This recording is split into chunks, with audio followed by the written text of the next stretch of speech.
High বন্ধুরা, শম্পা লাইফস্টাইলে আপনাদের স্বাগতম। আপনারা কেমন আছেন? আশা করি খুবই ভালো আছেন। আর আমিও ভগবানের আশীর্বাদে মোটামুটি ভালো আছি। তো আজ চলে গেছি বান্ধবীর বাড়ি পিকনিক করতে। তো পিকনিক করতে গিয়ে বান্ধবী আমাকে উনুন ধরাতে দিয়েছে, বললো তুমি উনুনটা ধরাও। তো আমি আজ পর্যন্ত কোনো দিনও উনুনে রান্না করিনি। আমার এই 19 বছর মতন বিয়ে হয়েছে, তো ফার্স্ট টাইম আমি উনুনে গিয়ে রান্না করছি। তো যাই হোক, আমি উনুনটা ধরাচ্ছিলাম আর এখানে দিয়েছিল তেলের পেপার দিয়ে উনুনটা ধরাতে বলছিল। আর উনুনের মধ্যে আমি কাঠটার দিয়ে দিয়েছি, যেহেতু এই জিনিসগুলো আমি জানি না, তো তবুও চেষ্টা করছিলাম। তো দেখি বেশ একটা ভালো জিনিস শিখলাম যে তেলের পেপার দিয়ে ধরিয়ে উনুনটা কত সুন্দর তাড়াতাড়ি ধরে গেল। আর কাঠগুলো যেহেতু শুকনো ছিল, তো এদিকে বান্ধবী চাল নিচ্ছিল, ফ্রায়েড রাইস চালের, মানে বাসমতি রাইসের ভাত হবে, তো ওই জন্যে চাল নিচ্ছিল। এবার বান্ধবীও হাই করে দিল। আর আমরা বান্ধবীর বাড়ি খুব ঘন ঘন যাই বলাও ভুল, কিন্তু যাই, যখন মন হয় চলে যাই। আর আমাদের পাশের গ্রামেই আমার বান্ধবীর বাড়ি। আমাদের দুজনের সব দিক দিয়েই মিল আছে। আমার নামও শম্পা, ওর নামও শম্পা। ও অসুস্থ, আমিও অসুস্থ, ওর থেকে বেশি অসুস্থ আমি। যাই হোক, আমি উনুনটা ধরিয়ে দিয়েছিলাম, হাঁড়ি বসিয়ে দিয়েছিলাম। এবার চালটা ধুয়ে এনে দিয়েছিল, দিলে আমি হাঁড়িতে দিয়ে দিচ্ছি। আর এদিকে রসুন ছাড়াচ্ছে বান্ধবী, যেহেতু ওকে বললাম তুমি হচ্ছে কি সবজিগুলো কাটো। তো রান্না হবে চিকেন, ডাল আর বেগুনি হবে। তো যাই হোক, ভাতটা হয়ে গেলে তারপরে বাকিগুলো রান্না হবে। তো আমরা ভীষণ আজকে এনজয় করছিলাম বাড়ির, মানে দুই ফ্যামিলি, বেশি জন না, মানে ওরা 3 জন, আমরা 3 জন, 6 জন। মানে পুরো শীতকালটা গেল, আমরা একটা পিকনিক করলাম না। তো ভাবলাম যে একটা ছোটোখাটো পিকনিক করি, ওই জন্য একটা ছোটোখাটো পিকনিক করা হচ্ছে ঘরোয়াভাবেই। তো আমরা এই 6 জন মিলেই পিকনিক করছি। তো বলেছিলাম আমাদের বাড়ি পিকনিক করতে, বলছে না আমাদের বাড়ি পিকনিক হোক। যেহেতু আমার বাড়ি মাটির উনুন টুনুন নেই, ওই জন্যে এনজয়টা হতো না। তো ভাতটাও হয়ে গেছিলো, আমি ভাতের হাঁড়িটাও উড় দিতে পারছিলাম না, বলছিলাম যে তুমি দাও। কিন্তু এক জায়গা থেকে আরেক জায়গায় গেলে না ভীষণ অসুবিধা হয়, সব কিছু হয় না পারা, তবুও ওই জন্যে। তো এদিকে আমার মেয়ে আর বান্ধবীর মেয়ে দুজনে মিলে চা তৈরি করছে। তো চায়ে এত পরিমাণে লিকার দিয়েছে, চায়ের কালারটা দেখুন, এত সুন্দর কালার হয়েছে, দুধ চায়ের মতন। তো চা করতে করতে আবার মনে হয় চোখ কম দেখছিলো, সব চশমা পরে হচ্ছে চায়ে এসে হচ্ছে। তো এদিকে চা দিয়ে গেছিলো আমাদেরকে খেতে, আমরা চা নিয়ে বসে পড়েছি, চা খাবো, তার সাথে সাথে কাজ করছি। তো এবার আমি সবজিগুলো কাটতে বসেছি, মানে দুজনা ভাগাভাগি করে কাজ করছি। পিকনিক মানেই একটা অন্য রকম আনন্দ, বুঝতেই পারছেন। এখানে বেগুন কিনে নিয়ে এসেছিলো আর বেশ কিছু সবজি বাড়ির জন্য বাজার করে নিয়ে এসেছিলো, তা আমাকে চা দিয়েছিল। যাই হোক, আমি শুধু চা খেতে ভালোবাসি না, আমি ওই জন্য একটা বিস্কিট চেয়ে নিয়েছিলাম। আর এদিকে ডাল, মানে ভাত হয়ে গিয়েছিলো, ডালটা বসিয়ে দিচ্ছে, ডালটা হচ্ছে কি ধুয়ে নিচ্ছে। আর পেছন দিকটা, আমার বান্ধবীর পেছন দিকটা দেখেন, একটা উনুন তৈরি হচ্ছে। মানে আমাদের বান্ধবীর বর হচ্ছে, ও খুব সুন্দর উনুন তৈরি করতে পারে। ওটা হবে পাইপের উনুন, একদম পুরো মাটির সঙ্গে মেশানো মতন উনুন করবে। তো উনুনটা সবে তৈরি করে রেখেছে, এখনও রেডি হয়নি পুরো। তো এদিকে ডাল দিয়ে দিচ্ছি। আর আমার না এরকম পরিবেশ খুব ভালো লাগে, ভীষণ ভালো লাগে। তো এই পরিবেশগুলো আমাদের এখানে নেই, মানে আমরা যাই রান্না বান্না যেটা করতে হয় সব গ্যাসে, আমাদের উনুন নেই। তো উনুন করলেও রান্না করার জায়গা নেই, নাহলে ছাদে নিয়ে যেতে হবে, নাহলে তো হবে না। আর আমাদের ঘরে, মানে নিচের ঘরে জায়গাও খুব কম, উনুনে রান্না করার মতন কিছুই নেই। তো ভীষণ আনন্দ করছিলাম। আর এই দিকে দেখছিলাম সবাই বই পড়ায় ব্যস্ত, কেউ চা খাচ্ছে, কেউ বই পড়ছে, কেউ দেখছি ফোন দেখছে, এতেই ব্যস্ত আছে। তো তাই জন্যে মানে এনারা এনাদের কাজ করছে আর আমরা আমাদের কাজ করছিলাম, তো এনারা দেখছিলাম। তো আমরা দুজনে গল্প করছিলাম, তো গল্প করতে করতেই বেশ রান্নাটা হয়ে গেল। তো আমাদের পাশের গ্রামে, মানে খুব বেশি দূর না, পাশের গ্রামে। তো আমাদের বান্ধবীর গ্রামটা না একটু রিক্স, মানে ভয় ভয় মতন লাগে, ওখানটায় চুরি চামারি হয় আর মানে সব রকম, আর খুব বাগানের দিকে। তো রান্না করতে করতে অনেকটা রাত হয়ে গিয়েছে, আমরা বাড়ি আসবো ভেবেছিলাম। তো যেহেতু আমাদের বাইকটা না খারাপ হয়ে গেছে, তো গ্যারেজে দেওয়া রয়েছে, ওই জন্য আমরা ভাবছিলাম যত তাড়াতাড়ি পিকনিক করে বাড়ি যাওয়া যায়। তো আমরা এই চিন্তা করছিলাম করে এবার যা সেই সবাই হাতে হাতে কাজ হচ্ছে। আমার মেয়ে এদিকে রসুন থ্যাতলাচ্ছে, মানে রসুন বাটিতে করে, আর এদিকে বান্ধবী দেখছি আদা কুটছিল, আর আমি এদিকটা বসেছিলাম আর আমাকে মুড়ি আর চানাচুর দিচ্ছিল খাওয়ার জন্যে। যাই হোক, বিকেলবেলায় গেছিলাম, ওই জন্য সন্ধ্যেবেলা টিফিন করা হয়নি বলে ওই জন্য মুড়ি চানাচুর দিল খেতে। আর আমি মুড়ি চানাচুর খাবো বলিনি, সবাই খাবে বলে ওই জন্যে করেছে। আর আমি এদিকে ডালটা দেখছিলাম যে ডালটা হয়ে গিয়েছে, আর আমি উনুনের উল্টো দিকে বসেছি রান্না করতে। বুঝতেই পারছেন যে কীরকম রান্না করতে জানি, মানে লোকে উনুনের সামনের দিকে বসে রান্না করে আর আমি উল্টো দিকে বসে রান্না করছি। তো আমার মতন বোকা কোথাও নেই। তো যাই হোক, তো আমি এবার ডালটা একটু ঘুটে দিচ্ছি, ডালটা সেদ্ধ হয়ে গিয়েছে বলে। তো আমি তারপরে বললাম যে তুমি এবার ডালটা রান্না করো। আর আমি এদিকে মুড়ি খাচ্ছিলাম, তো আমি দেখাচ্ছিলাম যে মুড়ি আর চানাচুর দিয়েছে, তো অনেকক্ষণ থেকেই দিয়েছিল। আমি বলছি খাচ্ছি তো নরম হয়ে যাচ্ছিলো বলে ওই জন্য এবার 2-4 গাল মতন আমি খেয়েছি আর বাকিটা মেয়ে খেলো। তো এদিকে রান্না তো হয়েই যাচ্ছে, এখনও মাংস হবে। রান্না প্রায় হবে বলেছি কিন্তু হয়নি এখনও মাংস বাকি আছে, তারপরে বেগুনি হবে, তারপরে গিয়ে রান্না শেষ হবে, তারপরে আমরা খাওয়া দাওয়া করব।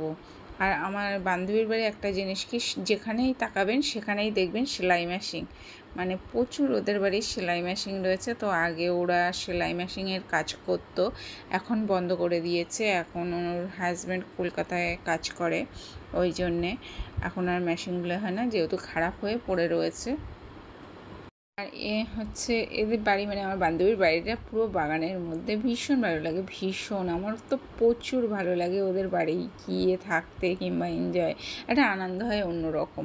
আর আমার এরকম বাগানের মধ্যে বাড়িগুলো খুবই ভালো লাগে ভীষণ। তো সেই অনুযায়ী বাগান বাড়ির মতন মানে লাগে যে এটা বাগান বাড়ি, তো আমাদের সে অনুযায়ী এখানটায় নেই। তো আমরা একটা জিনিস নিয়ে ইয়ার্কি হচ্ছে না, আমার কাছে সেই স্বাদ লাগতেছে এখন যেটা মানে সবাই বলে ট্রেন্ডিং, আর একটা খাও তুমি খাও, মানে এইগুলো আমরা ইয়ার্কি আড্ডা মারতে মারতে করছিলাম। আর এদিকে আপনাদের দাদাভাই ওর ব্লগের জন্যে, মানে ব্লগ চ্যানেল রয়েছে ওর জন্য ও ভিডিও করছিল। তো আমরা খালি বলছি খাও তুমি খাও, মানে যেটাই করছি সেটাই আমরা বলছি খাও তুমি খাও, আর সেই স্বাদ লাগতেছে, মানে যেটা খাচ্ছি সেটাই। আমরা এইভাবেই আর কি আড্ডা মারতে মারতে রান্না করছি। তো আমাকে বললো মাংসর জন্যে আলু কেটে দাও, তো আমি মাংসের জন্যে আলু কাটছিলাম। আমার বান্ধবী কিন্তু ভীষণ ভালো, ওদের বাড়ি গেলে আমাকে দিয়ে কোনো কাজ করায় না। তো মাঝে মধ্যে একটু আধটু কাজ না করলে হয় না, ও একা পারে না, ওরও শরীর খারাপ, আমারও শরীর খারাপ, যদি না বুঝি ওর কষ্টটা। তো আর পিকনিক মানে দুজনা মিলেই করব। আর আমি না মানে সেই মুড়ি এখনও খাওয়া হয়নি, মেয়ে খেতে খেতে উঠে চলে গিয়েছে, আর জিনিসপত্র নষ্ট করতে খুব খারাপ লাগে। আর ওইদিকে চিকেনটা ধুয়ে রেখে দিয়েছিল, এই যে এখানটায় রাখা ছিল। তো চিকেনটা আমি ওই জন্য আপনাদের দেখিয়ে দিচ্ছি যে চিকেন রান্না হবে। তো ওই জন্যে চিকেনের জন্য এবার আলুটা ভাজা হচ্ছে। তো আলুটা একটু লাল লাল করে ভেজে নিয়ে নামিয়ে নেবে। যাই হোক, আলু ভাজা কমপ্লিট হয়ে গিয়েছে, হচ্ছে নামিয়ে নেবে। তো সেই সময় একটা কাজ হয়েছে, তো সেই কাজটা আমি আপনাদের বলবো, এখন না, পরে বলছি। তো আপনাদের দাদাভাই মেয়েগুলো, মানে আমার মেয়ে আর হচ্ছে কি বান্ধবীর মেয়ের সাথে ইয়ার্কি মারছে। তো আমার মেয়ে, আর এদিকে তেলটা ভীষণ গরম হয়ে গিয়েছিলো বলে ওই জন্য একটু নামিয়ে নিয়েছে। তারপরে এখানটায় যা যা ফোড়ন দিতে হয়, জিরে টিরে এটা ওটা দিয়ে এবার হচ্ছে কি রান্নাটা রেডি হচ্ছে। আর ভিডিওটা খুব একটা ভালো হবে না, কারণ রাত্রে করা, দিনের আলোয় ভিডিও যতটা সুন্দর হয় রাত্রে আলোয় অতটাও হয়তো সুন্দর হয় না, তবুও যতটা মানে রাত্রে পিকনিক করার যে মজাটাই পাওয়া যায় সেটা তো আপনারা জানেন। তো এদিকে পেঁয়াজ টেঁয়াজগুলো ভেজে নিচ্ছে আর আমরা করছি। তখন আমার কানে না একটা আওয়াজ এলো, এইটা একটা ভয়ানক আওয়াজ। ভাবলাম যত রাত হোক, রাত 12টা বাজুক 1টা বাজুক, আমরা খাওয়া দাওয়া করে বাড়ি যাব, যেহেতু আমাদের পাশের গ্রামে বাড়ি। তো যাই হোক, তখন বাজে 11:30 11:15। তো তখন আমার কাছে একটা ভয়ানক কানে বিশ্রী একটা আওয়াজ এলো, মানে যে আওয়াজটা পেলে আমি ভীষণ ভয় পাই, আমার ভীষণ ভয় লাগে। তো যাই হোক, যেটা ভয় পেয়েছি সেই কারণটা বলছি, আমাদের বান্ধবীদের গ্রামে কেউ একজন মারা গিয়েছে। যাই হোক, এবার সেই মানে মারা গেলে এবার যে মানে বডি নিয়ে যেতে হয়, মরা নিয়ে গেলে যেটা বলে, সেই আওয়াজটা পেয়ে আমার ভীষণ ভয় লাগছিল, মানে প্রচণ্ড ভয় লাগছিল। তখন আমি ভাবছি যে আমি বাড়ি যাব কী করে এই রাত্রিরে। তখন আমি ওর সঙ্গে বলছি যে আমি বাড়ি যাব কী করে। ও তো তার আগের থেকে আমাকে বলছিল যে তুমি থাকো শম্পা, যেতে হবে না। আর ওদের বাড়ি গেলে কি ও আমাকে একদম আসতেই দেয় না, মানে বলবে থাকো থাকো, ওদের বাড়ি থাকলে যেন ভালো হয় এরকম। যাই হোক, ওই আওয়াজটা কানের মধ্যে হয়েছে, তাও আমি ভাবছি না যত রাত হোক বাড়ি যাব। তো তাও ভেতরটা কীরকম হচ্ছে। আর বাগান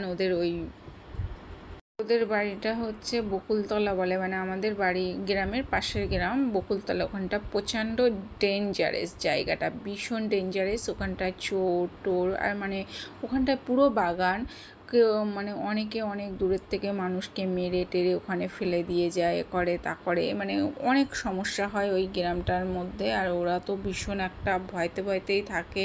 মানে ওদের সাইডটা মানে লোকজন খুবই কম আছে, ওদের কয়েকটা ঘর রয়েছে যে, আর ওরাই রয়েছে। আর সারা দিকটা খালি বাগান, মানে ওখানটায় খুব বিপজ্জনক মানে ঘটনা ঘটে, প্রায় সময় শোনা যায়। তো আমাদের পাশের গ্রাম যেহেতু, আমরা তো সবসময় জানবো। তো আমি আর ওই আওয়াজটা কানে আসার পরে আমি ভাবছি রাত্রিবেলায় আমি এতটা হেঁটে বাড়ি যাব, আর এই বাগান আর মেয়েকে নিয়ে যাব, ওই জন্য আর রাত্রিরে বাড়ি আসবো না ভাবলাম। তো ওই জন্যে আর একটু আমি বান্ধবীকে তখন বললাম তাহলে তোমার তাড়াহুড়ো করে লাভ নেই, আমরা আস্তে আস্তে হচ্ছে কি খাওয়া দাওয়া করবো, যেহেতু থেকে যাব, তো আস্তে আস্তে এই পিকনিকটা হোক, তাড়াহুড়ো করে লাভ নেই। এদিকে আমার মেয়ে বলছে আন্টি আমি একটু রান্না করব। তো আমার মেয়েকে বললো যে তাহলে করো, আমি হচ্ছে কি করছে, আর আমি বসে বসে দেখছি করছে। আর আমি বলছি যে বাড়ি তো কাজ করে না, এখানে এসে কাজ করছে, ওই জন্য আমি দেখছি। আর এদিকে মেয়ের সঙ্গে একটু ইয়ার্কিও মারছি। আমার তো মেয়ের সঙ্গে মানে আমাদের মা মেয়ের একটা বন্ধুত্বই আলাদা, সবার মধ্যে সেটা থাকে না, সব রকম দিক দিয়ে বন্ধুত্ব আলাদা। তো যাই হোক, বান্ধবীর রান্নার স্পিরিটটাও ভীষণ একদম তাড়াতাড়ি করছে, রাত হয়ে গিয়েছে, প্রায় 12টা বাজতে যায়। তো এখনও রান্না হয়নি, তো রান্না হবে তারপরে সবাই খাবে। এদিকে আবার ভোরবেলায় হচ্ছে দাদাভাই বেরিয়ে যাবে, মানে আমাদেরও উনিও যাবে বসিরহাটে, আর এদিকে দাদাভাই যাবে মানে বান্ধবীর পড়া, ও হচ্ছে কি কলকাতার কাজে চলে যাবে। তো এদিকে আমাদেরকে দিয়েছিল চিকেন কষা খেতে, তো আমরা চিকেন কষা খাবো বলে রেডি। তো ফার্স্ট আমি খাওয়া শুরু করলাম, তো আমি নিয়ে বসে রয়েছি আর দেখছি গরম। তো বলছে খেয়ে দেখো কীরকম টেস্ট হয়েছে। তো আমি খেয়ে টেস্ট করে দেখছিলাম, তো ভালো হয়েছে, বেশ ভালো লাগছে। আর পিকনিক মানে যে একটু চিকেন কষা টষা খাবো সবাই এক জায়গায় বসে, খুব ভালো লাগবে। তো একটা থালায় সবাই মিলে নিয়েছি, সবাই মিলেই খাওয়া হবে। তো ফার্স্ট কিন্তু আমিই খেয়েছিলাম। তো এখানটায় দেখতেই পাচ্ছেন সবাই মানে সবার কাজে ব্যস্ত, সব ফোন আর ফোন, ফোন ছাড়া কিছু চেনে না এরকম অবস্থা। তো এদিকে মাংস তো হয়ে গিয়েছে, দেখতেই পাচ্ছেন একদম কষা কষা মাংস, সুন্দর লাগছে, হেভি লাগছে, মাংসর কালারটা সুন্দর হয়েছে। আর এদিকে ভাত হয়ে গিয়েছে, সেটা দেখাচ্ছি, রান্না কমপ্লিট, ডাল হয়ে গিয়েছে, আর ডালটা নেড়ে দেখিয়ে দিচ্ছে, এটা মুসুরির ডাল। আর এদিকে রয়েছে চিকেন কষা, আর করেছিল বেগুনি, তো বেগুনিও দেখিয়ে দিচ্ছে। আর এখানটায় দেখাচ্ছে দুই বান্ধবী মিলে কি কি রান্না হচ্ছে, মানে আমি না, আমার মেয়ে আর মানে আমার বান্ধবীর মেয়ে, এরা দুই বান্ধবী মিলে। আর এখানটায় শসা কেটে নেওয়া হয়েছে। তো যাই হোক, ভিডিওটি ভালো লাগলে লাইক কমেন্ট। খাওয়া দাওয়া সেরে থেকেছিলাম, তো সকাল হয়ে গিয়েছে, সকালবেলায় ঘুমের থেকে উঠেছি, আর এখন অনেকটাই সকাল দেখতে পাচ্ছেন, ভালোই সকাল, 6টার থেকেও কম, মানে 6:30, 6টা কি 5:30 বাজে এরকম, ঘড়ি দেখিনি। তো আমরা এবার বাড়ি যাব বলে রেডি হয়ে গেছি, ও তো বাড়ি আসতে দেবে না, সে জামা কাপড় ধরে টানাটানি করছে। তো আমরা বাড়ি চলে যাচ্ছি। তো এদিকে মুখগুলো বোঝা যাচ্ছে না, দেখতেই পাচ্ছেন। তো যাই হোক, আমরা বেরিয়ে পড়েছি বাইরের দিকে, আর ঠান্ডা দেখতেই পাচ্ছেন, সবাই গায়ে চাদর দিয়ে রয়েছে। আর এখানটায় বাঁশ, এটা আমার মাথায় লাগছিলো বলে আমি একটু মাথাটা নিচু করে বেরোলাম। তো বান্ধবীরা বলছিলাম যে তোমরা সবাই যাবে, তো বলছে হ্যাঁ যাব, কিন্তু ও কিন্তু গরিব মানুষ, কিন্তু মনটা অনেক বড়, মনের দিক দিয়ে ভীষণ বড় লোক। ঘরবাড়ি গরিব হলেও কি হলেও মনের দিক দিয়ে ভীষণ বড় লোক ও। তো যাই হোক, আমরা রাত্রিটা কাটিয়েছি মানে ফার্স্ট টাইম। আর সবার চোখ মুখের অবস্থা দেখতে পাচ্ছেন, মানে অনেকটা রাত্রে শোয়া হয়েছে, রাত 2-3টের সময়। তারপরে আর আমারে বলছে যে যেতে হবে না, সকালে দুপুরবেলা রান্না টান্না করি। আর এই দেখেন, বলছিলাম না যে বাগানের মধ্যে দিয়ে আসতে হয়, তো ওর বাড়িটা কিন্তু এইভাবেই একদম পুরো শেষ মাথা। আর এখানটা বাড়িঘর তোর খুবই কম, খুব ভীষণ কম বাড়িঘর তোর।